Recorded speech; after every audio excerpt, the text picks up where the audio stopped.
তো ফরিদ ভাই আপনারে আমি জি আসলে কি দিয়া শুরু করব, জি বড়ই বিচলিত মনটা। তো আমি একটা ফটো কার্ড দেখাই, জি দেখেন দেখেন প্লিজ। তো চিনতে পারেন কিনা ফটো কার্ডটা ভাই। বাহ, সুবহানাল্লাহ সুবহানাল্লাহ। মানে ইরান, ফিলিস্তিন, আফগানিস্তান, বাংলাদেশ মিশ্রণ একটা পতাকা, কি জি, সুন্দর। তো এটা যদি আবার তার উপরে বাংলাদেশ, আবার ওই যে তার উপরে আবার ফেসবুকের তার উপর আবার কি ওই যে কি বিকাশের কি যেন বিকাশের, ওটা হ্যাঁ ছবি আর কি দোকানের। হ্যাঁ, জি এই ছবি এখন এই যে বাংলাদেশের পতাকাকে দুই সাইডে লাগাইয়া এই কলেমা লেখা পতাকা, এতে কি এখন পতাকার কি অমর্যাদা হয় না? যেখানে চিন্ময় দাস প্রভু যখন চট্টগ্রামে একটা পতাকা, জাতীয় পতাকার পাশে আরেকটা লাঠিতে একটু উঁচু পতাকা ছিল, জি সেইটা নিয়ে উনি এখনো জেলে আছেন। আর এই ধরনের জি, পতাকা শো করলে কি আমাদের কোনো ক্ষতি নেই নাকি? এটা হলো ওই যে 19 ঘর পাড়া 20 ঘরই আমরা বিচার করে গারা। এই দেশে মুসলমান সংখ্যা গুরু, তাই তাহারা যাহা ইচ্ছা তাহা করবে। তারা কিন্তু বাংলাদেশের পতাকা করে নেই। পাটপাড়িটা দেখেন, ফাতরামিটা দেখেন। তারা কিন্তু বলে নাই যে দেখেন উসিলা কি, উসিলা হইল যে কালেমার পতাকা লাগাইতে হবে ব্রাজিল আর্জেন্টিনার পতাকার বিরুদ্ধে। তারা কিন্তু বাংলাদেশের পতাকা করেনি। যদি এরা বাংলাদেশের পতাকা ওড়াতো তাহলে কিন্তু আপনি আমি তাদের সাথে সঙ্গ দিতাম এবং আমরা নিজেদের বলতাম হায় হায় আমরা এত সুন্দর বুদ্ধিটা আমাদের মাথায় কেন এলো না। কিন্তু এদের মধ্যে তো আছে ফাতরামি। এরাই পতাকাটা এইখানে নিয়ে আসছে। তারা মূলত এখানে এখন পাকিস্তানি পতাকা উড়াইতে পারতেছে না, পাবলিক তো থাপড়াবে। তাই এই পতাকা তারা ওই যে দুধের স্বাদ ঘোলে মেটানোর জন্য এই যে কালেমা লেখা পতাকা আনছে এবং জনগণ এটা বুঝে গেছে, যারা বুঝার তারা বুঝে গেছে। তবে এটা সিমটম ভালো না। অর্থাৎ নিচে উপরে আপনি ধোঁয়া দেখতেছেন দূর থেকে, তার মানে কি নিচে কোনো আগুন জ্বালানো হয়েছে, যা আমাদের দেশের সার্বভৌমত্ব মানচিত্র এবং পতাকার জন্য সংবিধানের জন্য হুমকি হয়ে আসবে আমার মনে হচ্ছে। এবং তারা এটা, আর যে উদাহরণটা দিলেন আমি ভুলে গেছি, আর যে উদাহরণ দিলেন চিন্ময় কৃষ্ণ দাসের যে ইসকনের যে নেতা, তার যে উদাহরণ দিলেন, দেখেন সাইদির পোলাও কিন্তু বাংলাদেশের পতাকার উপর অন্য পতাকা রাখছিল, তার কিন্তু জেল হয় না, সে এখন এমপি। আর চিন্ময় কৃষ্ণ দাসের সে কিন্তু কোনো পতাকা উড়াই নাই, সে অন্য পতাকা এনে সেখানে ফটোকাট করে তাকে জেলে পাঠানো হয়েছে রাষ্ট্রদ্রোহী মামলা। তো ওই যে 19 ঘর পাড়া 20 ঘরই তারা তাই যা ইচ্ছা তাই করতেছে। কয়েকদিন পরে হয়তো বলবে যে প্রত্যেক ঘরে ঘরে এই জামাতি হেফাজতিদের নির্দেশিত তাদের প্রযোজনায় পতাকা আপনাকে টানাইতে হবে। শুধু তাই না, এর জন্য টাকাও দিতে হইতে পারে। শুধু তাই না, বলতেও পারে যে এইরকম পতাকা যে বানাবা চেল চেলায় মাগনা বেচতে ছিল দেওয়া, কারণ এত বেচতে টিকিট বেচার সব তাদের আছে। জি ধন্যবাদ। আমার বেশ কিছু বন্ধু বান্ধব আছে ফ্রান্সে যারা এপিতে চাকরি করে, অ্যাসোসিয়েট প্রেস জি ফ্রান্সে। জি তারা জি গত 4 দিন আগে আমার কিছু ভিডিও পাঠাইছিল আর আমার হাসতে হাসতে বলতে, দেখো তোমার দেশের অবস্থা। আমি আপনাকে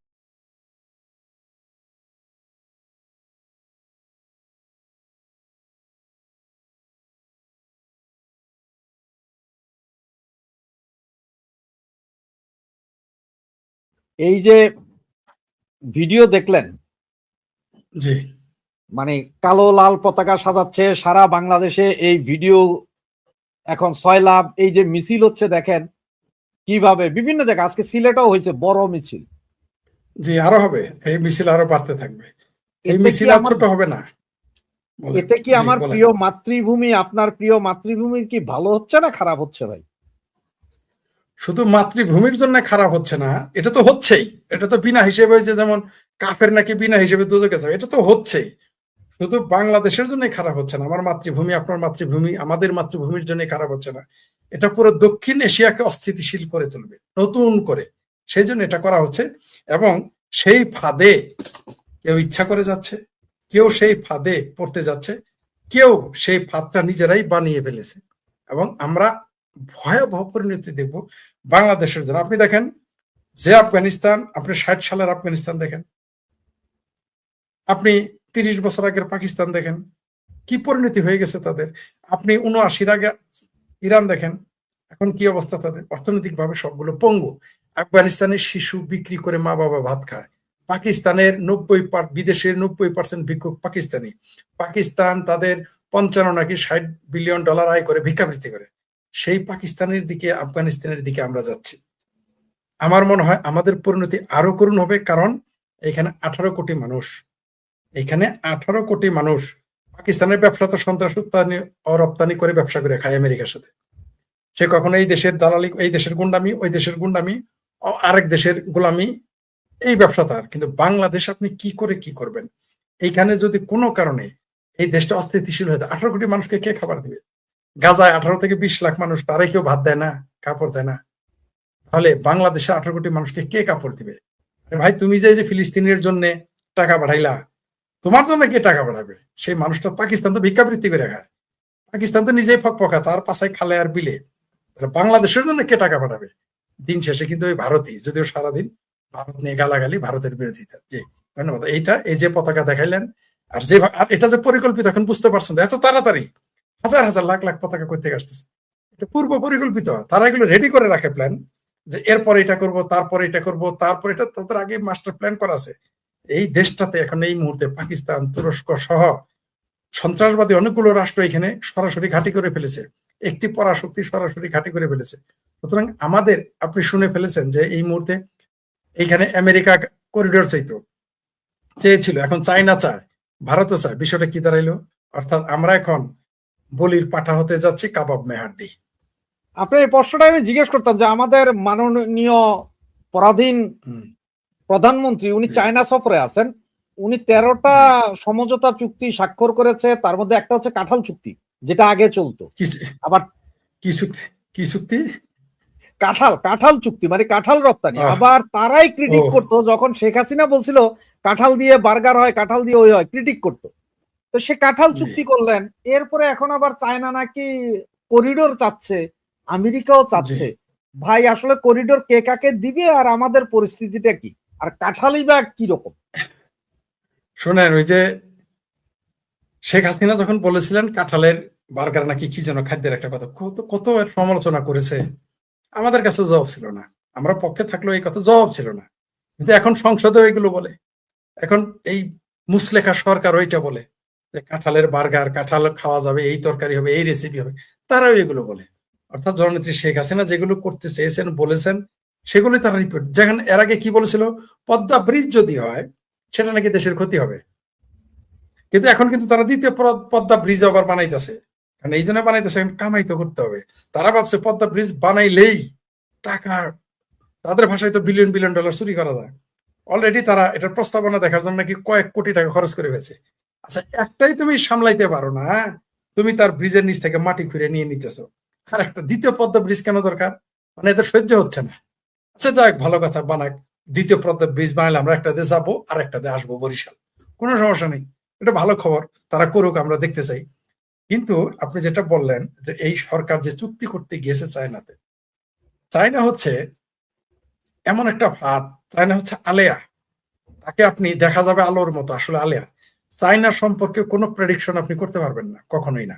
কেননা, কারণ তাদের প্রেস, তাদের মিডিয়া সরাসরি শতভাগ, পৃথিবীতে একটা স্টেট আছে, সরি দুইটা স্টেট, এটা হলো উত্তর কোরিয়া, কিউবা, তিনটা, আর হলো আপনার এই চায়না।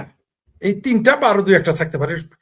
এরা সরাসরি স্টেট নিয়ন্ত্রিত মিডিয়া, এর বাইরে আপনি জানতে পারবেন না, চাইলেও পারবেন না। চাইলেও আপনি, আমি অবাক হয়ে গেছি যে বাস স্ট্যান্ডে বাসের টিকিট কাটতে গেলেও সেখানে পাসপোর্ট দেখাতে হয় চায়নাতে। এবং তাদের বাস স্ট্যান্ড গুলো, আমি অবাক হয়ে গেছি চায়নাতে, যে তাদের বাস স্ট্যান্ড গুলো মনে হয় যে একরকম এয়ারপোর্টের মতো। তারা মানে কি বলে, নিরাপত্তা তদারকি করে, আপনি কল্পনাই করতে পারবেন না। মানে যারা গিয়েছে তারা জানে। মানে এটা কল্পনা, আমি কিন্তু 94-ও গেছি, তখন এরকম ছিল না। কিন্তু পরে যখন আবার অনেক বছর পরে গেছি, কল্পনাই করতে পারবেন না বাস স্ট্যান্ডে আপনি গিয়ে টিকিট কাটতে পারবেন না। এত সহজ না। ইলিগাল থাকবেন তো দূরের কথা, আপনার পাসপোর্ট নিয়ে, আর আরো মজার বিষয়, আপনার সিম আগেই বন্ধ হয়ে যাবে। আপনি যেদিন ব্যাক করবেন, তসমিয়া আপাতত তার একটা পোস্টে লিখেছিল, তিনি দ্রুত চলে আসছেন চায়না থেকে। চায়নাতে আপনি গ্রামে যেতে পারবেন না, নিষিদ্ধ, আপনি যেতে পারবেন না, যেতে দিবেন আপনাকে। আর যদি কোনোভাবে আপনি পারমিশন নিয়ে যান, আপনার সাথে একজন পাহারাদার থাকবে। তো কোন পাগলে যাবে পাহারাদার নিয়ে আপনার সাথে কথা বলতে? তো চায়না সম্পর্কে আপনি কোনো সিদ্ধান্ত নিতে পারবেন না। চায়নার সরকার আসলেই বাংলাদেশের সাথে কি চুক্তি করেছে আমরা কিন্তু জানি না। আমরা যা তারা বলেছে তাই জানি। আপনি দেখেন, বাংলাদেশের মিডিয়াতে আসছে 14টা বিমান কিনেছে, আবার ভারতের ওইখানে আসছে 24টা বিমান কিনেছে। 14টা কিনলো না 24টা কিনলো, নাকি কিনলো না, আসলে কোনটা সত্য আমরা তো জানি না। আর যে চুক্তি, তিস্তার পানি হলো ভারতের। আচ্ছা, আপনার বারে আমি দাওয়াত খাইতে যাব, তো চুক্তি করব আমি মাসুদ ভাইয়ের সাথে, চুক্তি তো আপনার সাথে হবে। তারা কিভাবে চুক্তি করলো? আরেকটা কথা হলো, চায়না কিন্তু অলরেডি বলে ফেলেছে, যেটা গতকাল আপনার সাথে আমার একটা ইউটিউব চ্যানেলে আলোচনা হয়েছে। চায়না কিন্তু বলে ফেলেছে, ওই দর্শক লিখেছিলেন, পরটা আমি যাচাই করেছি, দেখি সত্য। সেটা হলো যে অলরেডি চায়না এই মুসলেকা সরকারকে নির্দেশ দিয়েছে, আবার বলতেছি নির্দেশ দিয়েছে, তোমরা আমেরিকার সাথে পিরিতি কমাও। সোজা কথা, আমি জামালপুর ভাষা বললাম যে আমেরিকার সাথে পিরিতি কমাও, ইউরোপের সাথে পিরিতি কমাও। তাহলে ইউরোপ আমেরিকার সাথে পিরিতি না করে এই মুসলেকা সরকারই তো ক্ষমতায় আসতে পারতো না। সুতরাং এই যে এখন দ্বন্দ্ব শুরু হয়ে গেল, আপনার বন্ধু যত বড় হবে শত্রু কিন্তু তত বড়। আমি শেখ ফরিদ কিন্তু 2-3 বছর আগে আমার যে শত্রু আর বন্ধু ছিল, এখন কিন্তু তা নাই। কারণ কি? কারণ আমার বন্ধুরাও বড়, আমার শত্রুরাও তত বড়। অর্থাৎ আবার তেমনি আমার শত্রুও যত বড়, আমার বন্ধুও তত বড়, অর্থাৎ সবগুলো বেড়ে যায়। তো তারেক রহমান যখন এইখানে গেলেন, এই মুহূর্তে তিনি যাকে মুচলেকা দিয়ে আসছেন, সেই দেশটাই এখন তার বিরোধিতা করবে। ভারত তো থাকবেই। পাশাপাশি কেউ কেউ আবার বলেছে যে পাকিস্তান যদি আমেরিকা এবং চীনের সাথে মিল করে চলতে পারে, বাংলাদেশ কেন পারবে না? বাংলাদেশ এই জন্য পারবে না, বাংলাদেশের মানুষের আকলই নাই, এই জন্য পারবে না। বাংলাদেশের কোনো কূটনীতিই নাই, পাকিস্তানের তো কিছু আছে, বাংলাদেশের তাও নাই, সেই জন্য বাংলাদেশ পারবে না। এইভাবে মিলে আমেরিকা, পাকিস্তান, রাশিয়া মিলে চলতে একমাত্র শেখ হাসিনাই পারেন। শেষ মুহূর্তে যদিও তাকে হচট খাওয়ানো হয়েছে, তাকে ফেলে দেওয়া হয়েছে ক্ষমতা থেকে। তো তারেক রহমানের কাম বাচ্ছে, জামালপুরের ভাষায় বলি, তারেক রহমানের কাম বাচ্ছে এটা এটা ঠিক রাখা। অত নালি তো আদেশের না। আপনি চায়নার সাথে পিরিতি রাখবেন, আবার ভারতের সাথে পিরিতি রাখবেন, আবার আমেরিকার সাথে পিরিতি রাখবেন, আবার ভারতের সারাদিন গালিও দিবেন, আবার আমেরিকারে সারাদিন মসজিদে দোয়া করবেন আমেরিকা ধ্বংস। আমেরিকা কিন্তু সব জানে। সেই জন্য কিন্তু আমেরিকা আরেকটা টুপ দিয়ে রেখেছে, সেটা হলো অলরেডি তাদের সবচেয়ে ঘনিষ্ঠ বন্ধু, আমেরিকার পৃথিবীতে সবচেয়ে ঘনিষ্ঠ বন্ধু হলো ইসরায়েল। সেই ইসরায়েল কিন্তু বলে দিয়েছে, এবং তিনি শুধু রাষ্ট্রদূত নন, দক্ষিণ এশিয়া বিষয়ক দায়িত্বপ্রাপ্ত। তিনি বলেছেন যে বাংলাদেশে হামাসের ঘাঁটি আছে। ঠিক এই যে পতাকাগুলো কিন্তু তারপরে বেড়ে গেছে, মানে যেটা কমার কথা ওইটা বেড়ে গেছে। তার মানে কি? তারেক রহমানের কপালে শনি আছে, আর বাংলাদেশের কপালে আছে মঙ্গলবার। সুতরাং অপেক্ষা করেন, দেখতে থাকেন। ফরিদ ভাই, আমরা তো জানি এই যে আপনার বর্তমানের যে সরকার আছে, পরাধীন সরকার বা যারা বঙ্গু যারা আছে আর কি, তারা তো সবসময় বলে যে আওয়ামী লীগ ধরেন 50 বছর ক্ষমতায় আসবে না। আমিও বলি যে 500 বছর ক্ষমতায় আসবে না। ঠিক আছে, আমি ওদের সাথে মানিয়ে নিলাম। বেয়াদব একটা প্রধানমন্ত্রী ছিল, আমেরিকারে থাবড়াইতো দিনে রাইতে, এই রাষ্ট্রদূত চাইলেও দিত না, অ্যাপয়েন্টমেন্ট চাইলেও দিত না। এখন আমার একটা চিন্তার বিষয় আপনার নিয়ে, সেটা হচ্ছে যে ইন্ডিয়া কূটনীতিক বসাইলো দীনেশ ত্রিবেদীরে, সেই জায়গায় আমেরিকান রাষ্ট্রদূত সর্বপ্রথম টুইট করে ওনারে অভ্যর্থনা জানায়। এইটার কারণটা কি ভাই? ইন্ডিয়ার আমেরিকা না বলে শত্রু? শুনেন, 1 বছর থেকে বলে আসতেছি যে এই আমেরিকা ভারত এবং আওয়ামী লীগের 1 নম্বর বন্ধু হবে। তখন কিন্তু এই যে এই মুসলেকা সরকার, এই তারেক রহমান, বিএনপি, জামাত, হেফাজত, চামড়া নাইয়া পীর, চামড়া আলা পীর, চামড়া সারা পীর, এবং যত ভাবির ফলার আছে, তখন কিন্তু আমেরিকা নিপাত যাক, আমেরিকা ধ্বংস। মসজিদে মসজিদে তখন আমেরিকার বিরুদ্ধে বরদোয়া করবে আর মিছিল করবে, আমেরিকা এই হোক, আমেরিকা সেই হোক। এটাই তো রাজনীতি। আমি বলেছি যে ভারত হচ্ছে চাণক্যের নীতির দেশ। ভারত হচ্ছে সেই ভূমিপুত্র যেখানে জন্ম নিয়েছিল চাণক্য।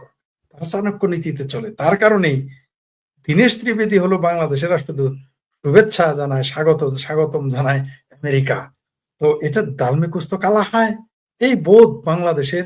তারেক রহমান এমন একটা কেস কি কলে পড়বে। আরো যদি বলি, জামালপুরের ভাষায় বলি বা নদীর ভাষায় বলি, পুকুরের ভাষায় বলি, কারেন্ট জাল দেখছেন তো? কারেন্ট জাল, তৈরা জাল, যে জালটা ফিক্কা মারো ওখান থেকে বেরোনো যায়। কিন্তু কারেন্ট জালের মধ্যে যদি পড়েন, ওখান থেকে আপনি বেরোতে পারবেন না। কেসকি জালের মধ্যে আপনি আটকে যাবেন, পর আপনার মুর্দা টাইনা বাইর করতে হবে, জিন্দা বানানো যায় না। তো এই তারেক রহমান কারেন্ট জালের মধ্যে পড়ে গেছে। সোজা কথা, কেসকি কলে পড়ে গেছে বা ফাটা বাঁশের সিপাই পড়ে গেছে, সে বুঝতেই পারতেছে না। আপনি খেয়াল করেছেন, এই মুহূর্তে ভারত কিন্তু তাদের টুরিস্ট ভিসা দিয়ে ঘোষণা দিয়েছে 28 তারিখ থেকে দিবে, আর কয়েকদিন পরে। দীনেশ ত্রিবেদীকে কি করলো? তাকে মন্ত্রীর পদমর্যাদা দিল।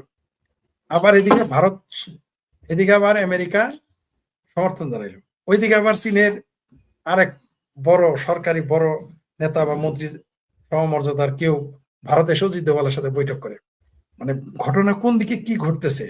এইদিকে আমেরিকা চেয়েছিল করিডোর, নাম দিয়েছিল মানে কি সহযোগিতামূলক করিডোর।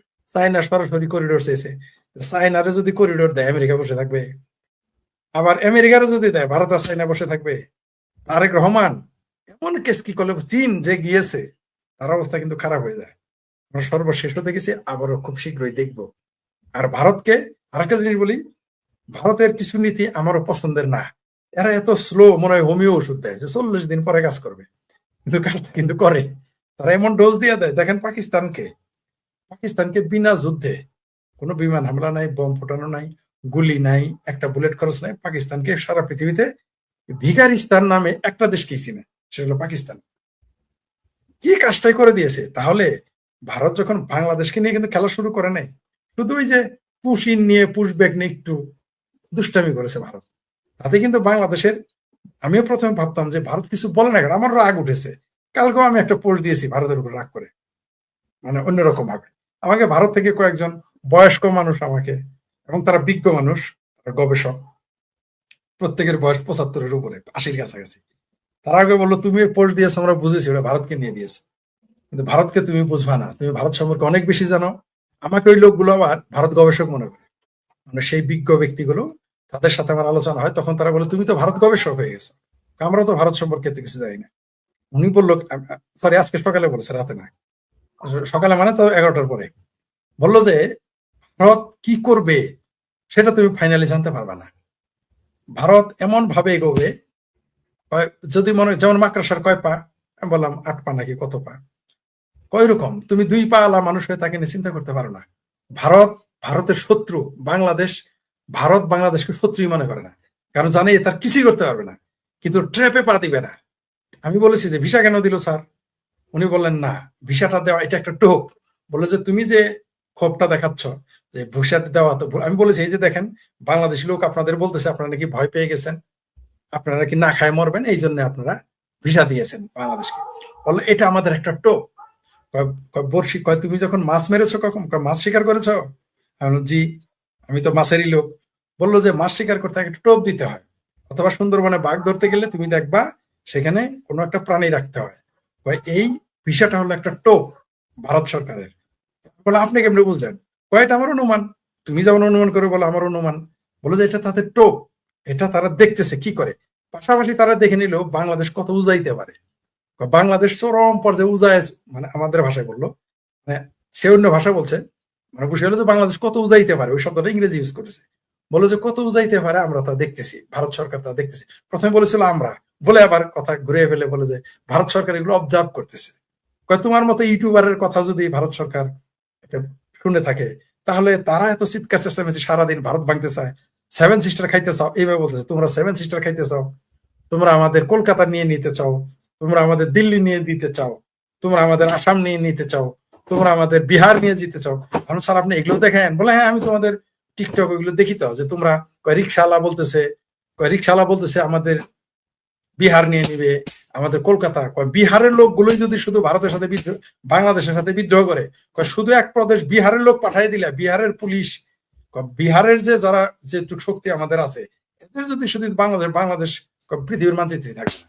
এগুলো তিনি তুমি আবার রাগ করো না, কারণ তুমি তো আবার, মানুষ তো তোমার ভারত দালাল মনে করে, এটা আবার বলে তোমার তো ভারতের দালাল মনে করে, কিন্তু তুমি আসলে দেশপ্রেমী লোক, তোমার দেশকে খুব ভালোবাসো, তুমি রাগ করো না। আমি কি, আমাদের বিহারের মানুষগুলো পাঠাই দিলে তোমাদের বাংলাদেশ অস্তিত্ব থাকবে না, আমাদের সৈন্য টৈন্য এগুলো কিছুই দরকার নেই।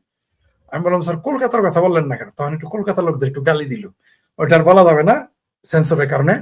উনি নিজে কলকাতার লোকদের, পশ্চিমবঙ্গের লোকেরা যে ভাষায় গালি দেবে একটা গালি দিল। পশ্চিমবঙ্গের মানুষ ভালো না, তার ভাষায় আর কি, যারা রাজনৈতিক, এরা পড়ালেখা করে, বিদ্যা অর্জন করে, কিন্তু রাজনৈতিক কনসাসনেস তার ভাষায় যে এটা খুব ভালো না এদের, তারপরের অংশগুলো বলা যাচ্ছে না সঙ্গতের কারণে। তাই বলছে বিহার কিন্তু কম শিক্ষিত এলাকার দেশ, বিহার যে অঞ্চল কম শিক্ষিত, অথচ বলছে যে বিহার প্রদেশই যথেষ্ট। তো আপনি যেটা বললেন ভারতের কূটনীতি আসলে জটিল, পরে আমি ভাবলাম তাই তো, যে ভারতকে সারাদিন গালি দিচ্ছে, আমি কেন ভারত কেন ভিসা, আমাকে সারাদিন গালি দিতেছেন, তারপরও আপনার আমি আপনার ভাইস্তের দাওয়াত দিতেছি, আমি আপনার ভাগ্নের, আপনি আমার সারাদিন গালি দিতেছেন, আপনার পোলা, আপনার বউ, আপনার পোলার বউ আমার গালি দেয়, আর আমি আপনার ভাইস্তে ভাগ্নের দাওয়াত দেয় না, রুই মাছ খাওয়াই, পাঙ্গাস মাছের পেটি খাওয়াই। তাহলে এটা একটা আরো মারাত্মক ট্র্যাপ না এটা আপনার জন্য? তো এইরকম এই ভিসাটাও নাকি একটা ট্র্যাপ তাদের ভাষায়, ব্যবসা বাণিজ্য একটা ট্র্যাপ। তবে আমরা নাকি ডিসেম্বরের মধ্যে আমাদের দেশে অনেক কিছু ঘটবে, এবং তার ভাষায়, আমার ভাষায় না, এটা আমিও বিশ্বাস করি, তিনি যেটা বলেছেন যে ভারত যখন বাংলাদেশকে নিয়ে কোনো স্টেপ নিবে, না এটা বাংলাদেশ বুঝবে, না বাংলাদেশের যারা পৃষ্ঠপোষক তারা কেউ বুঝতেই পারবে না ভারত কখন কি সিদ্ধান্ত নেবে। তাই যদি বুঝতো তাহলে তো রক্ষাই করতে পারবে। যেমন ধরো, জি বলেন প্লিজ। আপনার কথাটা সত্য। একটা জিনিস দেখেন আপনি, এই যে স্বামীর চিকিৎসায় ভারতে করানোর জন্য দীনেশ ত্রিবেদীর কাছে ভিসা চাইলেন নারী, আর এই নারীরই ভিডিও আছে যে উনি দিনে রাইতে ভারত দিল্লি বিরোধী না স্লোগান ঢাকা, দিয়েছে। ঢাকা ঢাকা দিল্লি, ভারতের ওই যে হাদির সেই মাউয়া ঠাউয়া ছিঁড়া জি ফেলাবে। জি জি, হ্যাঁ এই স্লোগান আছে। হ্যাঁ, এখন আপনার এই যে কথা দেখেন, না আমার না ওনার কথা, প্রথমে আমি রাগ করেছিলাম, গুসা করেছিলাম, বা আমি বললাম যে ভারত এত বড় ভুল কেমন করলো। এমনকি কালকে একটা ইনডাইরেক্ট আমি পোস্টও দিয়েছি, কিন্তু দেখি না ওনার কথা বললাম ঠিক। এই যে দেখেন, এই যে জামাত, আপনি যে ছবিটা দেখালেন, এর ছবিটা তো আমরা দেখতে পারতাম না, এর মুখোশটা আমরা দেখতে পারতাম না। আরেকটা ঘটনা ঘটবে, সেটা আমি হয়তো বেশি বেশি দেখাবো। অর্থাৎ আমার একটা লোক রেখেছি আমি, যে 28 তারিখ থেকে, মানে যেই দিন শুরু করবে যাওয়া, আমি যশোরে লোক ফিট করেছি, তাকে বেতন দিব, বলছে আপনাকে আমি বেতন দিব। আপনাকে একটা দৈনিক একটা মানুষের একজনকে ভিডিও, যে তোমার বেতন কত, সে বলছে তার বেতন প্রতিদিন বাংলাদেশি টাকা 600 টাকা। আমি বলছি তোমার আমি 700 টাকা দিব। তোমার কাজ হইলো সকালবেলা যে 7টা থেকে রওনা দিবে, বিকাল 5টা পর্যন্ত যত বাংলাদেশি লোক যাবে ওগুলো ভিডিও করে করে আমার কাছে পাঠাবা, বেনাপোল বর্ডারে। ঠিক আছে, যেগুলো আমাকে ভিডিও করে পাঠাবা। বললো তা শুধু বলো যে স্যার আমার তাহলে দুপুরে একটু খাবার দিয়েন, খাওয়া তাহলে আমি বলছি, ঠিক আছে আরো 100 টাকা দিব, তোমার 800 টাকা দিব। বলো স্যার আমার এই চাকরি কতদিন? আমি বললাম তোমার এই চাকরি যতদিন ভিসা চলবে ততদিন, প্রতিদিন আমার ভিডিও করে দিবা, তুমি আমার রেকর্ড করে দিবা, আমি এগুলো দেখাবো যে এই যে কারা কারা ভারত, কারা কারা ভিসা, কারা কারা স্লোগান দিয়েছে হাতির মতো, যে হাতি মাতি ছিঁড়ে ফেলবে ভারতের, দিল্লি না ঢাকা। একেবারে লাইভ এগুলো আমি দেখাবো, আপনার চ্যানেলেও সপ্তাহে 1 দিন 2 দিন দেখাবো। জি, তবে একটা শর্ত আছে, ওই যে 800 টাকার মধ্যে 100 টাকা আপনার দিতে হবে। অবশ্যই অবশ্যই। আচ্ছা ঠিক আছে, আজকে থ্যাংক ইউ। আমি একটা ঘটনা করছিলাম, আমি জি ফোন প্লিজ। দিছিলাম ভারতীয় এম্বাসিতে। জি জি তারে জি বললাম যে আমি আমার ওয়াইফ বাচ্চারা সব ভারত যাইতে চাইতেছি। তো আমার কাছে প্রথমে বলা যে ফর্ম টর্ম ফিল আপ করতে। আমি বললাম যে আগে ইনফরমেশন দে, আমাদের পাসপোর্ট হচ্ছে যে ফ্রেঞ্চ পাসপোর্ট, তো তাহলে তো তোদের লাগবে না, ভিসা লাগবে না, ফ্রেঞ্চ পাসপোর্ট। আমাকে যে আমার পাসপোর্টে কিন্তু জন্মস্থান বাংলাদেশ লেখা আছে। তাহলে 3 সপ্তাহ লাগবে, চেকিং হবে। আমি আমার ওয়াইফের বাংলাদেশি পাসপোর্ট, ওইটা একটু ডিফিকাল্ট। আমি যে কেন বাংলাদেশের জন্য ভিসা ওপেন করে দিছে না? ওপেন করে দিছে, তোর ওয়াইফেরটা 3 মাস আগে জমা দিয়া দিস। 3 হইলো মাস ভাই, আগে? 3 মাস আগে। তার মানে বুঝছেন? মানে মানে ওই যে তাহলে ওনার কথাই ঠিক, যে এটা টোপ। দেখেন তো ভিসা দিব 3 মাস আগে, জমা দিতে হবে 3 মাস আগে। তিন মানে মাস আগে পাসপোর্টটা হ্যাঁ, 3 মাস, মানে পাসপোর্টটা 3 মাস বন্দি, বন্দি। যাচাই এবার আপনি হবে, দেখেন কি যাচাই কি হবে। করেন, ওগুলা দেখবে আর কি। তারা ছবি দিয়ে তো স্ক্যান করে গুগলে মারলেই বাইরে আ যায়। অদ্ভুত, হ্যাঁ এটা আমি জানতাম না। শুধু তাই না, আমি তো আমি তো মানে খুব নিজেকে নিরাপদ রাখার জন্য অনেক, জানেনই তো, যায় অনেক সময় ফোনে পান না, আমি তো আমার ফোন রেখে আমি তো বাটন ফোন নিয়ে যাই, যাতে কেউ খুঁজে না পায়। পরে আমাকে একজন বললো এই ভয়ের কারণে, বলে তুমি তো টেকনোলজি বুঝো না। আমি বলছি কেন? কয় তোমার ফোনটা চালু থাকলে তোমার খুঁজে পাওয়া যাবে, তুমি পৃথিবীর কোন অবস্থানে আছো, কোন পয়েন্ট আছো, কয় তুমি কোন জায়গায় আছো এটা আমি মার্কিং করতে পারি। আপনি ইভেন কয় তুমি অপেক্ষা করো, পর আমার পার্সোনাল নাম্বার যেটা আপনাদের কাছে নেই সেটা দিলাম। উনি আমাকে আধা ঘন্টা পরে ছবি সহ পাঠাইলো, তুমি এই এলাকায় এই অবস্থান আছো। সত্যি সত্যি উনি আমার হাফ কিলোমিটারের মধ্যে বের করে ফেলছে, একটা ব্যক্তি, গোয়েন্দা সংস্থা লাগে না। তাহলে যারাই যে ভিসা চাইবে তাদের ছবিটা নিয়েই তো আগে গুগলে দিবে, ফেসবুকে। তবে একটা কাজ করবে, যারা দেখবেন ভারতের ভিসা চাবে, এই যে আমাদের ভাবির পোলারা এবং যারা জামাতি হেফাজতি, এরা করবে কি, তাদের ফেসবুক আইডি ডিসেবল করে রাখবে। হ্যাঁ, এটা আর ডিজেবল তখনই তো করবে। তারা ডিসেবল করবে, তার মানে কি, তার মানে আর ভিসা দিবে না, ফেসবুক কোথায় তোমার? ঠিক সোশ্যাল আছে। মিডিয়ার কোথায়? ফরিদ ভাই, জি আজকে একটা জিনিস, এটা সব এখন লোকজন কমেন্টস দিচ্ছে, এই যে তুরাগের ঘটনা, তুরাগ ট্র্যাজেডি। জি তুরাগে বিএনপি জামাতের 85 নেতাকর্মীকে হত্যার পর নদীতে নিক্ষেপ, মিলল 3 লাশ, বাকি 4 লাশ এখনো নিখোঁজ। মানে এটা আপনার 22 তারিখের মিছিল শেষে বাড়ি ফেরার পথে 7 জন ছাত্রলীগ, আওয়ামী লীগ, ছাত্রলীগের কর্মীকে হত্যা করা হয়েছে। 3 জনের লাশ এই পর্যন্ত পাওয়া গেছে, আজকে সকালেও পাওয়া একজনের গেছে। লাশ পাওয়া গেছে। বিষয়টাকে কিভাবে দেখছেন? এখন আমরা, মানে এটা এখন যদি আমাকে দেখতে বলেন, তাহলে এখন যদি বললে কইলে মায়ে মায়ের খায়, না কইলে বাপে এটা খায়। যারা হিরো আলমের সর্দি হইলে, উষ্টা খায় পড়লে বিবৃতি দিত, তারা কোথায় এখন? সেই দেশ, সেই এম্বাসি, সেই রাষ্ট্রদূত, সেই মানবাধিকার সংস্থা, বাংলাদেশের মানবাধিকার সংস্থাগুলো এখন কোথায়? এই যে এরা মারা গেল, আপনি যেটা দেখতেছেন এটা তো একটা চরম নির্মমতা। আবার আজকে আর একটা লাশ দেখলাম, বিভৎস হত্যা করা হয়েছে। এবং আপনি জানেন যে যারা ছাত্রলীগ করে তাকে না পেলে তার বাবা মাকে তুলে নিয়ে যায়। এমনকি তার মা, আমরা এই নিউজ পেয়েছি, পত্রিকায় এসেছে যে মাকে ছেলেকে না পেয়ে নামাজরত অবস্থায় মাকে মেরে ফেলেছে, তার মাকে। আমরা এও দেখেছি যে আপনি যদি আওয়ামী লীগের নেতা হন বা আওয়ামী লীগের নেতা যদি আমি হই, তাহলে আমার সন্তানের উপর টর্চার হচ্ছে। এটা বাংলাদেশে হয়েছে, আমরা দেখেছি। তো এরা তো এটা করবেই, কারণ তারা 23শে জুন তাদের জন্য কত ভয়াবহ ছিল, কত ভয়ে ছিল যে নেটো বাহিনী ছাড়া সব তারা রাস্তায় নামিয়েছিল। পুলিশ, বিজিবি, আনসার, যৌথ বাহিনী, মানে আপনার আরো যারা আছে, আর্মি, সবই তারা নামিয়েছিল। পাশাপাশি আমার ভাবির পোলারা ছিল, জামাত ছিল, হেফাজত ছিল, চামড়া নাই পীর ছিল, চামড়া সারা পীর ছিল, তারপর বিএনপি ছিল, ছাত্রদল ছিল, সবাই ছিল। তো তারা তো এগুলো ঘটাবে, এই নির্মমতা এখনই শেষ নয়। আমরা হয়তো বাংলাদেশের মুক্তিযুদ্ধের পক্ষের মানুষ এবং আওয়ামী লীগ অবশ্যই ক্ষমতায় যাবে, ফিরে আসবে বাংলাদেশ, তারা আগের বাংলাদেশ তারা ঠিকই থাকবে, আসবে, কিন্তু অনেক মূল্য দিতে হচ্ছে। এই 7টি লাশ আরো কয়দিন পর আমরা পাবো, যেহেতু 7 জন নিখোঁজ, এই লাশগুলো, সেগুলোর মূল্য দিতে হচ্ছে আমাদের। তবে এগুলো মানুষ মনে রাখতেছে। এরকম নির্মমতা এটা তো নতুন না ভাই। একজন একজন আওয়ামী লীগ করার কারণে তার স্ত্রীকে 1টা বছর যাবত ধর্ষণ করতেছে। আপনি কি এই 7টা লাশের চেয়ে এটাকে কম মনে করেন? আপনি বলেন যে একটা নারী 71 সালেও কিন্তু ধর্ষণ একবারই করতো বা 2বার করতো পাক বাহিনীরা, তারপরে কিন্তু আরেক সাইডে চলে যেত বা আরেকজনকে ধরতো। আর এই স্বাধীন বাংলাদেশে আওয়ামী লীগ করার অপরাধে আওয়ামী লীগের নেতার বউকে 1 বছর ধর্ষণ করেছে ছাত্রদল নেতা। আপনি এটাকে কি ওই হত্যার চেয়ে কম মনে করেন? এটা কত বর্বরতা, যেটা পাকিস্তানের সেই 71-এর বর্বর সময়ও ঘটে নাই। তো এরকম হত্যা চলছে, আরো চালাবে, আরো নির্মমতা দেখাবে। তবে একটা জিনিস দেখলাম, বাংলাদেশ আওয়ামী লীগ, এতে বোঝা যায় যে 71-এ আওয়ামী লীগের উপরে কি কি ঘটেছে। মানুষ এগুলো দেখুক, মানুষ জানুক। কিন্তু আমার দুর্ভাগ্য, এবং কখনো কখনো আমি স্তম্ভিত হয়ে যাই এবং বোকা হয়ে যাই, যে এখন আর সেই মানবাধিকার কর্মী, নেতা, বুদ্ধিজীবী, সাংবাদিক তাদের আর বিবৃতি দিতে দেখি না। বরং এটাকে তারা পিকনিক করতে গিয়ে মরছে, নৌকা ডুবি মরছে, এগুলো তারা বলার চেষ্টা করতেছে। এদের পক্ষে তো সবই সম্ভব। আপনি জানেন যে এরা যদি 500 যায় তখন বলে যে নবীর বউয়ের নামেও তো বদনাম ছিল, মানে নবী বানায় ফেলাইছে।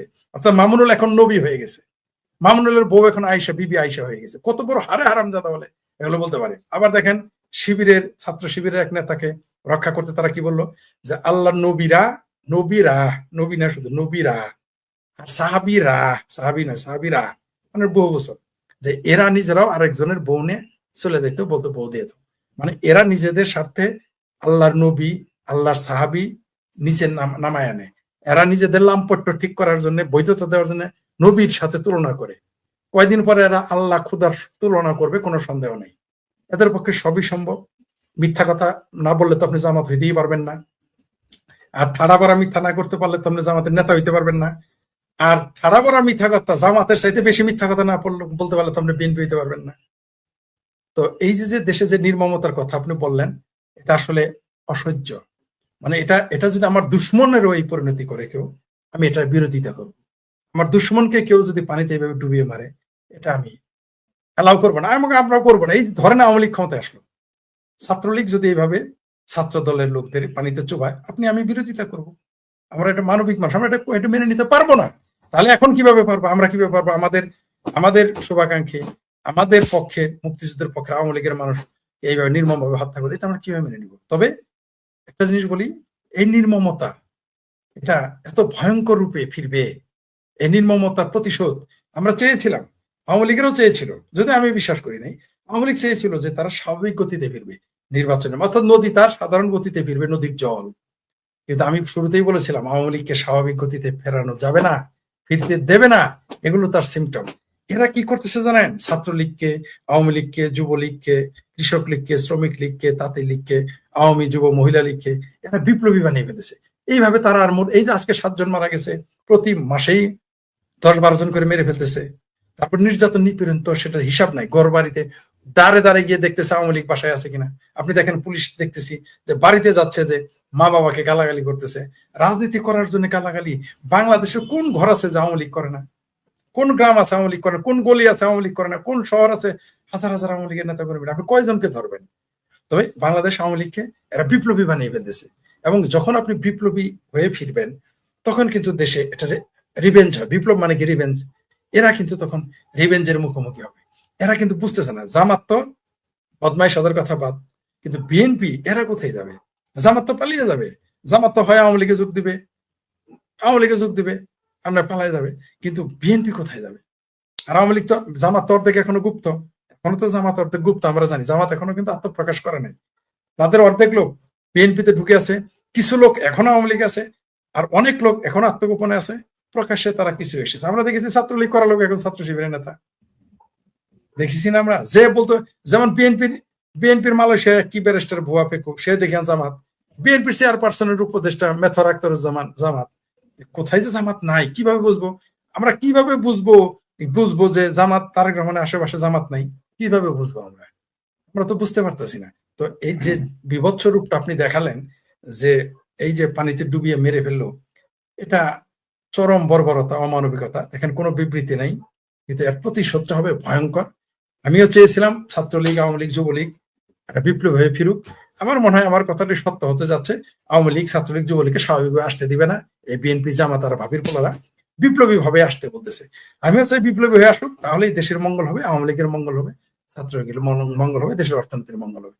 জি ফরিদ ভাই, আমাকে একটা দর্শক আমাকে একটা কমেন্টস করছেন, উনি লিখছেন যে আমার পেছনে কেন ফ্রান্সের এবং ব্রিটেনের দুই দেশের পতাকা?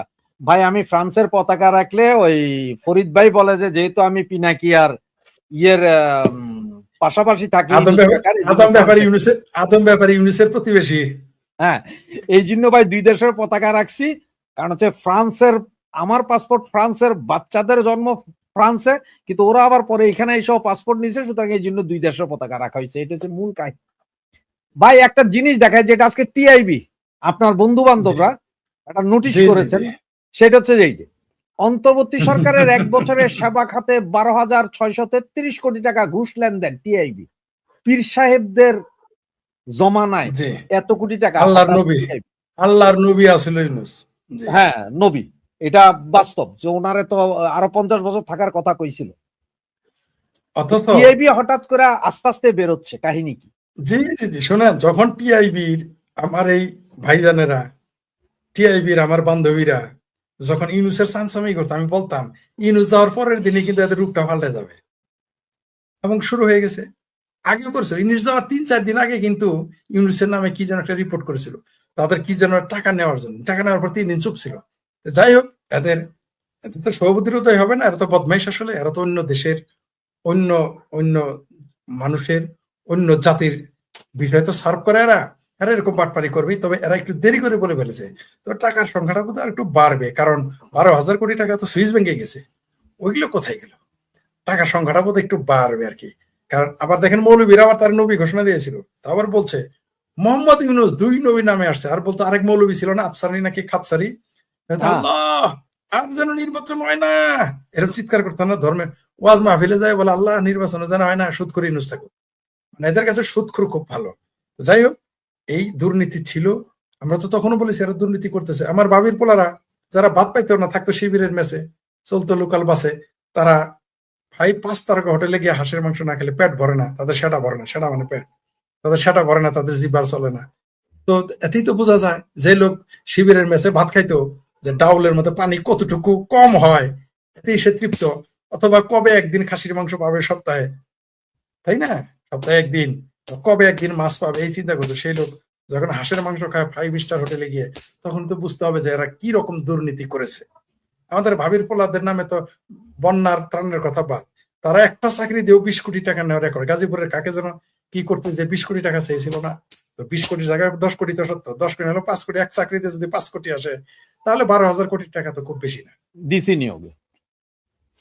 আপনার সর্বশেষ প্রশ্ন, যেটা এক সময় বিএনপি জামাত বলতো যে, ছাত্রলীগ বলতো যে তোমরা পুলিশ ছাড়া রাস্তায় আসো, আমরা ঠিক আছে।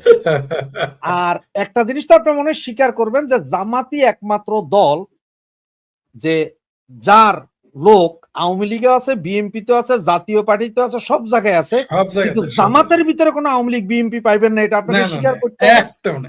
একটাও না। এখন কথা হচ্ছে, তারাই যখন বলতো যে পুলিশ ছাড়া আসো, সেই তারা এখন সেনাবাহিনী নিয়েও আছে। এরপরে কি? তারপরে বলেছি তো যে আগামী 23শে জুন এরা নেটো বাহিনী নিয়ে আসবে, নেটো বাহিনী আইনে বলবে আওয়ামী লীগ পুলিশ ছাড়া। আমি বলেছি তো, এটা আমি 1 বছর আগেও বলেছি যে যারা তোমরা বলতা যে পুলিশ ছাড়া আসো, পুলিশ ছাড়া ছাত্রলীগ আসো, পুলিশ ছাড়া সম্রাট আসো, সম্রাট মানে যুবলীগের প্রেসিডেন্ট, যুবলীগের সভাপতি, যে সম্রাট আসো, ছাত্রলীগের সাদ্দাম রব্বানি পুলিশ ছাড়া আসো বলতো, নয়নেরা আসো, ইনানেরা আসো পুলিশ ছাড়া, তারপর আওয়ামী লীগ আসো, দেখ পুলিশ ছাড়া এসে দেখ আমরা কত বড় খেরু। কিন্তু সেই খেরুরা এখন দেখে আর্মি ছাড়া চলতে পারে না, পারবেও না। এবং আগামী 23শে জুনে আপনি নিশ্চিত থাকেন, আবারও বলতেছি আপনাকে আমি, আগামী 23শে জুন, এই 23শে জুন তো গেল কয়েকদিন হইলো, 2-3 দিন হয়েছে, আগামী 23শে জুনে অবশ্যই বিদেশি বাহিনী নিয়ে আওয়ামী লীগের সাথে মোকাবেলা করতে হবে এদের। আপনি লিখে রাখেন, এমনকি সত্যি সত্যি নেটো বাহিনী আসতে পারে। মানে ঠাট্টা করে বলছি, কিন্তু আমার নাম তো দুষ্ট লোকেরা এই জন্য জিন্দাবীর বলে যে আমার অনেক কথা সত্য হয়ে যায়। যেমন আমি ঠাট্টা করে প্রথমে বলতাম আওয়ামী লীগ কিন্তু বিপ্লবী বসে ফিরবে, তারপরে মোটামুটি সিরিয়াস হলাম যে আওয়ামী লীগ বিপ্লবী বসে ফিরবে। এবং এখন দেখেন আপনি আওয়ামী লীগের উপরে যে নির্যাতন চলতেছে, যে নিপীড়ন চলতেছে আওয়ামী লীগ, ছাত্রলীগ, যুবলীগের উপরে, যে পাশবিকতা চলতেছে, তাকে বিপ্লবী না হয় উপায় আছে? কোনো উপায় নেই। আপনাকে যদি একটা লোক প্রতিদিনই পেটায়, সপ্তাহে 7 দিনই পেটায়, একদিন তো আপনি ঘুরে দাঁড়াবেন। আর এই জায়গায় তো আওয়ামী লীগকে বছরের পর বছর পেটাচ্ছে, আওয়ামী লীগ তো ঘুরে দাঁড়াবেই, তারা তো বিপ্লবী হবে, প্রতিবাদী হবেই। আগামী 23শে জুনের আগে এই যে যারা বলতো পুলিশ ছাড়া এসে দেখ, পুলিশ ছাড়া এসে দেখ, আর্মি ছাড়া তো চলতে পারবে না তারা। যখন যে বললো না আর্মি চলে যাবে, আমি বললাম এটা ফাত্রামি, মিথ্যা কথা, ধোকা। আর্মি চলে গেলে এই দেশে টিকতে পারবে সেই সরকার? আর্মি যেদিন বেড়াকে ফিরে যাবে, এই ছাত্রলীগের সামনে, যুবলীগের সামনে, পুলিশ তো দূরের কথা, কেউ গোলাবে না। ইভেন এইভাবে যদি আর্মি থাকতে থাকে, আর্মিও একদিন ছাত্রলীগ, যুবলীগ, আওয়ামী লীগের সামনে টিকতে পারবে না।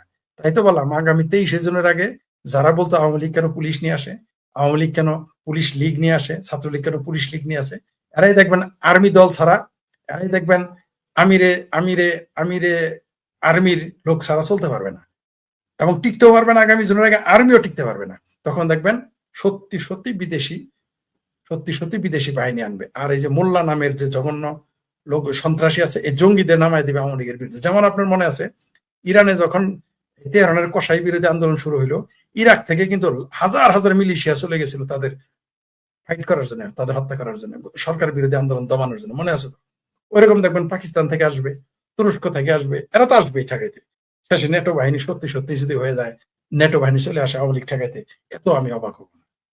অথচ এরাই কিন্তু বলছে যে পুলিশ ছাড়া এসে দেখে। আপনি বারবার বলতেন যে ছাত্রলীগ আওয়ামী লীগ বিপ্লবী হয়ে আসবে। ফরিদ ভাই, বয়স তো হয়েছে আপনার না, 88, জি 95, 2001, 2006 আওয়ামী লীগ যদি জি শুধুমাত্র জি, সেই জায়গাটাই ফিরা যায়, তাইলে কি অবস্থাটা হবে সেটাই তো সেই বলতেছি। সময়? সেটাই তো, না না না, এইবার আর ওইভাবে সুযোগ নেই, ওইটার সুযোগ রাখে নাই আওয়ামী লীগকে ওইভাবে। আচ্ছা আপনি দেখেন 23 মাস যাবৎ একটি দলকে এইভাবে নিপীড়ন, তারা ঘরে থাকতে পারে, মিছিল তো ধরে। বিএনপি কিন্তু আর যাই থাকুক, বিএনপির 2-4 জন, মানে ধরেন সারা বাংলাদেশে 5 লক্ষ বিএনপির নেতা ঘুমাইতে পারে নাই ঘরে, পালায় থাকছে, পালায় থাকতে কিন্তু পারছে। কিন্তু এখন তো আপনি 5 কোটি আওয়ামী লীগের লোককে আপনি চাপে চেপে রেখেছেন, তো এটা তো বিস্ফোরণ করবে। আপনি যত চাপ দিবেন সবকিছু তো বিপরীত প্রতিক্রিয়া। সেই জন্য বলেছি এটা বিপ্লব ঘটবেই। আওয়ামী লীগ এখন ভূমিকম্পের মতো ফিরবে, সাইক্লোনের মতো ফিরবে, ঝড় তুফানের মতো ফিরবে। সেই জন্য বলতেছি তাদের ওই 95, 91 এগুলো আর সুযোগ নাই, 2007 এইভাবে সুযোগ নাই। পল্টন একটু মারামারি ধস্তাধস্তি করলেন, ওটা তো মারামারি ছিল, একটা ঝগড়া। কিন্তু এখন তো সারা দেশ এইবার যেভাবে 32 নম্বর ভেঙেছে, আপনি কি মনে করেন সর্বনিম্ন, আমি বলে দিই আপনাকে, আমি ধরে নিই 35 লাখ বাড়ি ভাঙবে। আর যদি 10% ধরেন কত হয়? 3,20,000। অন্তত 3,20,000 বাড়ি আগামীতে ভাঙচুর হবে। আপনি ঠেকা রাখতে পারবেন না ভাই। আপনি যদি আওয়ামী লীগের বড় নেতা হন, আপনি করবে, যার যার বউকে 1 বছর ধর্ষণ করেছে সেই ছেলেটা যখন জেলখানা থেকে এসে প্রতিশোধ নিতে যাবে, সেই ছাত্র দল নেতার বাড়ি হামলা করবে, আপনি কোন মুখে তাকে আটকাবেন আমাকে বলেন ভাই। মনে করেন আপনার ওইখানেই ঘটছে, আপনি এলাকার এমপি বা মন্ত্রী, আপনি বললেন যে সলিমুদ্দিন তুমি যাও না, আমার দল এখন ক্ষমতায়, আমাদের দেশের কাজ করতে হবে। এটা আপনি বলতে পারবেন তারে, যার বউ 1 বছর ধর্ষণ হয়েছে? আপনি তাকে কি বলে সান্ত্বনা দিবেন? এইরকম তো সারা দেশেই ঘটেছে। এগুলো তো একটা আপনি জেনেছেন যেগুলো জানেন না। আমার কাছে 1 বছর আগে কেঁদে কেঁদে বাচ্চারা বলতো তার মা ধর্ষিতা, মায়ে বলতো তার মেয়ে ধর্ষিতা। আমি কথা বলতে, আমি মাঝখানে দেখবেন হুট করে কথা বলা বন্ধ করে দিই। তখন আসলে এমন কোনো মেসেজ আসে, এগুলো সহ্য করার মতো না। আওয়ামী লীগের লোক আগে বিশ্বাস করে নাই আমার কথা, যে পাড়ায় পাড়ায় মহল্লা মহল্লায় যারা আওয়ামী লীগের পক্ষের লোক, মুক্তিযুদ্ধের পক্ষে, তাদের মা বোন খালা ভাগ্নি বাস্তিকে ধর্ষণ করতেছে, বিশ্বাসই করতো না আওয়ামী লীগ। কিন্তু এখন তো সেটা ওপেন সিক্রেট, সবাই জানে, সবাই জানে এই ঘটনা। তো আপনি যার মা ধর্ষণ হয়েছে, যার বোন ধর্ষণ হয়েছে, যার পিতাকে মেরে ফেলেছে, যার মাকে মেরে ফেলেছে, ওই যে যে ছেলেটাকে ওকে না পেয়ে নামাজরত অবস্থায় মাকে মেরে ফেলেছে, ওই ছেলেকে আপনি কি দিয়ে তাকে আপনি বোঝাবেন? আচ্ছা ধরে নিলাম আপনি বাংলাদেশের 10 লক্ষ লোক এরকম নির্যাতিত, 9 লক্ষ লোকেরই বুঝাইতে পারলেন, তারা দাঁতে কামড় দিয়ে মেনে নিল, আর 1 লক্ষ কিভাবে? আর আপনি এটা বলবেন কিভাবে তাকে থামাতে? পারবেন না, এটা আপনি পারতে পারেন না, এই অধিকারও আপনার নাই। যার বউকে 1 বছর ধর্ষণ করেছে তাকে আমি বলবো তুমি থামো, কি করে সম্ভব? যার মেয়েকে ধর্ষণ করেছে তাকে আমি কি করে বলবো তুমি থামো? যার, এই যে আপনাকে আমি বললাম যে ছাত্র লীগও যদি ছাত্র দলের 10 জনকে 7 জনকে পানিতে ডুবাই মারে, আমরা তার বিরোধিতা করি। কিন্তু এখন বলেন তো, যাদের ডুবাই মারলো তারা যদি কেউ জানে কে ডুবাইছে, তাকে যখন ডুবাবে আপনি কিভাবে তাকে বলবেন তুমি থামো? বলেন। যার পিতাকে মেরে ফেলেছে আওয়ামী লীগ করার কারণে, সেই ছেলেটা যখন বড় হবে 10 বছর পরে, 15 বছর হবে, 20 বছর হবে, আপনার কথা সে শুনবে? সম্ভব? আচ্ছা কয়জনকে আপনি শোনাবেন? পারবেন না। তাই বাংলাদেশে বিপ্লব অনিবার্য। বিপ্লব ছাড়া বাংলাদেশ আওয়ামী লীগও টিকতে পারবে না, বিপ্লব ছাড়া বাংলাদেশটাও টিকবে না। কারণ এই দেশে যেভাবে মোল্লা আর মিলিটারি দখল করেছে, আপনাকে সহজে তো আসতে দিবে না, আপনাকে ঢুকতে দিবে না। তারা পারলে আসমান পর্যন্ত ওয়াল করবে আপনাকে ঠেকানোর জন্য। তা আপনি স্বাভাবিক গতিতে কিভাবে আসবেন ভাই? আওয়ামী লীগ তো বিপ্লবী দল না, আমি বলতেছি তো, আওয়ামী লীগ, ছাত্রলীগ, যুবলীগ, কৃষক লীগ, শ্রমিক লীগ, তাঁতি লীগ, আওয়ামী যুব মহিলা লীগ, আওয়ামী মহিলা লীগ, এরা কি বিপ্লবী দল? এরা তো ম্যানিফেস্টোই বিপ্লবী না, তারা গণতান্ত্রিক দল। কিন্তু এদের তো আপনি বাধ্য করতেছেন বিপ্লবী হতে। আপনি প্রতিদিন আমাকে পেটাবেন, আমি তো ভাই 365 দিন পেটন খাইতে খাইতে একদিন যখন আপনাকে পেটন দেবো আপনি তো টিকতে পারবেন না। আমার তো রেজিস্ট্যান্স পয়দা হয়ে গেছে, আমি তো অটো, আমি নিজেকে রক্ষা করতে পারি। আপনি তো পারবেন না, কারণ আপনি তো পিটন দেওয়ালো। কিন্তু আপনি যখন একটা খাবেন আমি 365 সহ্য করতে পারবো, আপনি তো একটা খালি সহ্য করতে পারবেন না। আর এটা তো ঘটবেই, এটা ঘটবে। আমি যদি না দিই আমার সন্তান দিবে, আমার সন্তান দিলে আমার নাতি দিবে। আপনি দেখেন না, রাজাকারের পোলা কিন্তু রাজাকারী বলে নাই, রাজাকারের নাতিও রাজাকারী বলে নাই, 71-এর কথা বলে নাই। এবার বাংলাদেশ আওয়ামী লীগ তাই হবে, ছাত্রলীগ তাই হবে, যুবলীগ তাই হবে। তারা বংশ পরম্পরা মনে রাখবে। এইবার যে হোঁচট খেয়েছে, এটা কিছু কিছু ক্ষেত্রে সোনায় সোহাগা হচ্ছে, সরি কিছু কিছু ক্ষেত্রে সাপে বর হচ্ছে, এবং তারা এটা মনে রাখবে, মনে রাখতে হবে। আপনি মনে রাখবেন না? এরপরেও যদি আপনি যে লোকটা তার সন্তানকে হারালো আওয়ামী লীগ করার জন্য, যে লোকটা তার বাবাকে হারালো আওয়ামী লীগ করার কারণে, সেই লোকটাকে আবার ভুলে যাবে আপনি মনে করেন? সম্ভবই না। মানে কাঁচা ঘায়ের মতো 71 মানুষ ভুলে গিয়েছিল, সেই ঘাটা ক্ষতটা শুকিয়ে গিয়েছিল, ক্ষতটা শুকিয়ে গিয়েছিল। কিন্তু এই ক্ষতটা আবার সেই 71-এর দগদগা ঘাটা আবার জেগে উঠেছে। এবং এই 2024-এর ঘা আওয়ামী লীগের, ছাত্রলীগের বুকে, বাংলাদেশের মুক্তিযোদ্ধাদের মানুষের বুকে। ভাইরে ভাই, সংসদে যখন, এই স্বাধীন বাংলাদেশে সংসদে যখন রাজাকার আলবদরের শোক প্রস্তাব দেওয়া হয় এবং নেওয়া হয়, এর চেয়ে লজ্জার দুঃখের কি থাকতে পারে? কি থাকতে পারে? তো বাংলাদেশ আওয়ামী লীগ তো এটা ভুলবে না, বলতে পারবে না। আর এটাকে আপনি যদি কিভাবে স্বাভাবিকভাবে করেন? মোল্লা শক্ত হয়ে দাঁড়িয়ে আছে, মিলিটারি শক্ত হয়ে দাঁড়িয়ে আছে, তো আপনার সাথে তার ধাক্কা ধাক্কি হবেই, হবেই। আপনি স্বাভাবিক গতিতে আর আগের মতো আপনি শরীর দিয়ে ধাক্কাতে যেতে পারবেন না, আপনি মুখোমুখি হবেন। এবং এটাকে আওয়ামী লীগকে তারা বাধ্য করে, এমন না যে আওয়ামী লীগ এটা চায়, আওয়ামী লীগ চাচ্ছে না মোল্লার সাথে তারা ফাইট করবে, কারণ আওয়ামী লীগের মধ্যে বহু ধর্মপ্রাণ আছে। তার জন্যই তারা জায়গার আলবদা দাড়ি টুপি রেখে বাঁচিয়ে গেছিল। মিলিটারির সাথে তারা যেতে চায় না, যে মিলিটারি দরকার আছে। কিন্তু মোল্লার মিলিটারি যেভাবে বাংলাদেশ আওয়ামী লীগকে ধাক্কাচ্ছে, তাদের তো আর উপায় নাই বিদ্রোহ করা ছাড়া। বিদ্রোহ করা ছাড়া তো আপনি আপনার জায়গা বুঝে পাবেন না। 32 নাম্বার, আপনি, আমি, আমাদের কথা বাদ, যারা ডেডিকেটেড আওয়ামী লীগের, তাদের নিজের বাড়ি ভাঙলে আপনাকে ক্ষমা করবে, কিন্তু 32 নাম্বার বাড়ি ভাঙলে তারা ক্ষমা করবে? কখনোই করবে না। এটা তারা মেনে নেবে না। যে লোকগুলো 32 নাম্বারের ইট খুলে নিয়ে গেছে, তাদের ভিডিও তো আছে, এটা তো 71 সাল না যে আপনি দেখাইতে পারবেন না। এগুলো তো রেকর্ড, অনেকে রেকর্ড করে রেখে দিয়েছে, আপনি মুছে দিতে পারবেন না। ওই যে পরে ফেসবুকে আপনারা শিবির ঢুকবে, জামাত ঢুকে ডিলিট করবেন, নো, রেকর্ডেড। আমার কাছে হাজার হাজার দলিল আছে। আমি নিজে টাকা দিয়ে শেষে দেখি যে এত এত কেমনে কিনবো হার্ড ডিস্ক, অনেক হার্ড ডিস্কের দাম অনেক, আমি তো জানি না। তো এগুলো পরে আমি অন্য টাকা নিয়েও আমি কিনেছি, এগুলো রেকর্ড আমি রেখে দিয়েছি। তাহলে একজন আওয়ামী লীগ রাখে নাই, একজন মুক্তিযুদ্ধের পক্ষের মানুষ রাখে নাই, রেকর্ড রেখে দিয়েছে। আপনি কোথায় যাবেন? বাংলাদেশে কারো না কারো কাছে যারা 32 নাম্বার ইট করে নিয়েছে তার ছবিটা আছে। তো এর বাড়িটা সেদিন একটা ইটের বিনিময়ে তার বিল্ডিং। আপনি কি মনে করেন ইশরাকের বাড়ি থাকবে? সম্ভব? এই ইশরাকে তো লম্বা লম্বা কথা থাকবে, এই গ্রামীণ টাওয়ারটা থাকবে, গ্রামীণ ব্যাংক থাকবে, গ্রামীণ শব্দটা উচ্চারণ রাখতে দিবে আওয়ামী লীগ? প্রশ্নই আসে না। তো তাই কেন আসবে না? কারণ তারা রেভলিউশন করে আসবে। আবারও বলতেছে আওয়ামী লীগ বিপ্লবী দল না, কিন্তু আওয়ামী লীগকে বিপ্লবী দল হতে বাধ্য করতেছে ডক্টর ইউনূস, বাধ্য করতেছে তারেক রহমান মুশতাকা প্রধানমন্ত্রী, বাধ্য করতেছে পাকিস্তানের গোলাম জামাত, বাধ্য করতেছে আমার ভাবির পোলারা, বাধ্য করতেছে এই যে কেসকিবান্দির পোলারা আওয়ামী লীগকে বিপ্লবী হতে। আমার মনে হয় বিপ্লবী হলেই আওয়ামী লীগের জন্য ভালো, দেশের জন্য ভালো। আমি সেটা চাই। ধন্যবাদ। আপনি জিয়র রহমান মারা গেছে, ওনার কবর হচ্ছে চন্দ্রিমা উদ্যানে। উনি মারা গেলে চট্টগ্রাম সার্কিট হাউসে। ওনার প্রথম হচ্ছে যে রাঙ্গুনিয়াতে। আওয়ামী লীগের গত 17 বছর কিন্তু কোথাও টাচ করেনি। সার্কিট হাউসের পাশে আরেকটা সার্কিট হাউস বানানো হয়েছে, তারপরে ওইটা টাচ করেনি। রাঙ্গুনিয়ার এটাও ভাঙা হয়নি। এখন এই যে বিএনপি যেটা করছে 32 নাম্বার, এরপরে কি ওরা চিন্তা করে যে কোনোটা থাকবে? ওগুলো তো দূরের কথা। বিএনপির যে উপজেলা লেভেলের নেতা, তার বাড়িঘর থাকবে? আমার তো বিশ্বাস হয় না। বিএনপির যে ওয়ার্ড কমিটির নেতা, তার বাড়িঘর থাকবে? আমার সন্দেহ হয় না। জামাতের যে ইউনিয়ন পর্যায়ের নেতা, ওয়ার্ড পর্যায়ে, তাদের বাড়িঘর থাকবে বলে আমার সন্দেহ আছে, যথেষ্ট সন্দেহ আছে, যথেষ্ট সন্দেহ আছে আমার। আর কয়জন পালায় যাবে? কয়জন ভারতে যাবে? যাইতে বলেন, যদিও ভারতে পালাবে ভিসা টিসা। দেখবেন যে আপনি দেখবেন যে এই যে ভারত ভিসা দিতেছে না, দেখবেন এখনই বিএনপি জামাতেরা সব দেখবেন, আপনি পাসপোর্ট খেয়াল করবেন, সব বিএনপি জামাত। আওয়ামী লীগের লোক যাবে না কিন্তু, কারণ আওয়ামী লীগের লোক পাসপোর্ট ভিসার জন্য যাবে না।